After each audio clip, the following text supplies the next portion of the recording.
ಒಬ್ಬ ರಾಜ 10 ಕ್ರೂರವಾಗಿರುವಂತ ನಾಯಿಗಳನ್ನ ಸಾಕಿದ್ದಂತೆ. ಸೊ ಅವರ ಒಂದು ರಾಜ್ಯದಲ್ಲಿ ಯಾರೇ ತಪ್ಪು ಮಾಡಿದ್ರು ಕೂಡ ನಾಯಿಗಳಿರುವಂತಹ ಬೋನಿಗೆ ಅವ್ರನ್ನ ಹಾಕಿ ಆ ನಾಯಿಗಳು ಅವ್ರನ್ನ ಕಿತ್ತು ತಿನ್ಬಿಡೋರಂತೆ. ಸೊ ಒಂದು ದಿವಸ ರಾಜನ ಜೊತೆ 20 ವರ್ಷಗಳಿಂದ ನಿಯತ್ತಾಗಿ ಕೆಲಸ ಮಾಡ್ತಿದ್ದಂತಹ ಮಂತ್ರಿ ಒಂದ್ ಸಣ್ಣ ತಪ್ಪು ಮಾಡ್ಬಿಡ್ತಾನೆ. ಸೊ ರಾಜ ಮಂತ್ರಿ ಆದ್ರೇನ್ ಯಾರಾದ್ರೇನ್ ಇವಳನ್ನು ಕೂಡ ಬೋನಲ್ಲಿ ಹಾಕಿ ಅಂತ ಹೇಳ್ತಾನೆ.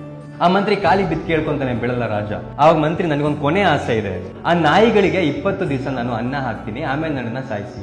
ಮಂತ್ರಿ ಪ್ರತಿ ದಿವಸ ಕೂಡ ನಾಯಿಗಳಿಗೆ ಅದಕ್ಕೆ ಬೇಕಾಗಿರೋ ಮಾಂಸಗಳನ್ನ ಹಾಕ್ತಾನೆ, ಅದಕ್ಕೆ ಸ್ನಾನ ಮಾಡಿಸ್ತಾನೆ, ಚೆನ್ನಾಗಿ ನೋಡ್ಕೊಂತಾನೆ. 20 ದಿವಸಗಳ ಕಾಲ ಕಳಿಯುತ್ತೆ. ಈಗ ರಾಜ ಹೇಳ್ತಾನಂತೆ ಆ ಮಂತ್ರಿನ ಹಾಕಿ ನಾಯಿಗಳಿರೋ ಬೋನಿಗೆ ಅಂತ. ಆ ಮಂತ್ರಿ ನಾಯಿಗಳಿರುವಂತಹ ಬೋನಿಗೆ ಹೋದ ತಕ್ಷಣ ನಾಯಿಗಳು ಏನ್ ಮಾಡ್ತವೆ, ಓಡಿ ಬಂದು ಆ ಮಂತ್ರಿಯ ಕಾಲ್ ನೆಕ್ಕುತ್ತಂತೆ. ಅವಾಗ ರಾಜನಿಗೆ ಆಶ್ಚರ್ಯ ಆಗುತ್ತೆ, ಇಷ್ಟು ಕ್ರೂರವಾಗಿರುವಂತಹ ನಾಯಿಗಳು ಈ ಮಂತ್ರಿಗೆ ಯಾಕೇನು ಮಾಡ್ತಿಲ್ಲ ಅಂತ.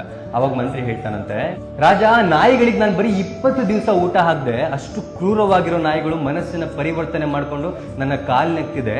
ನಾನು ನಿನಗೆ 20 ವರ್ಷಗಳ ಕಾಲ ನಿಯತ್ತಾಗಿ ದುಡಿದೆ, ನಾನು ಮಾಡಿದಂತ ಒಂದೇ ಒಂದು ಸಣ್ಣ ತಪ್ಪಿಗೆ ನಿನ್ನನ್ನ ಸಾಯಿಸೋದಕ್ಕೆ ಹೊರಟಿದ್ದೆ ಅಂತ. ಆಗ ರಾಜ ಅವನ ತಪ್ಪಿನ ಅರಿವಾಗಿ ಆ ಮಂತ್ರಿಯನ್ನ ಕ್ಷಮೆ ಕೇಳ್ತಾನಂತೆ. ಸೊ ಜೀವನದಲ್ಲಿ ನಮ್ಗೆ ಹತ್ತಿರವಾಗಿರುವಂತ ವ್ಯಕ್ತಿಗಳು ಒಂದೇ ಒಂದು ಸಣ್ಣ ತಪ್ಪನ್ನ ಮಾಡಿದ ತಕ್ಷಣ ಆ ಸಂಬಂಧಗಳನ್ನ ಮುರಿದ್ಬಿಡೋದು, ಅವ್ರನ್ನ ದೂರ ಮಾಡೋದು, ಇವ್ಯಾವುದು ಕೂಡ ಒಳ್ಳೇದಲ್ಲ. ದೂರದವ್ರು ತಪ್ಪು ಮಾಡಿದಾಗ ಹಾಗೆ ಸಾಧಿಸೋದು ಓಕೆ, ಬಟ್ ನಮಗೆ ಹತ್ತಿರವಾಗಿರುವಂತಹ ವ್ಯಕ್ತಿಗಳು ತಪ್ಪನ್ನ ಮಾಡಿದಾಗ ನಾವು ಕ್ಷಮಿಸೋದನ್ನು ಕೂಡ ಕಲಿಬೇಕಾಗುತ್ತೆ.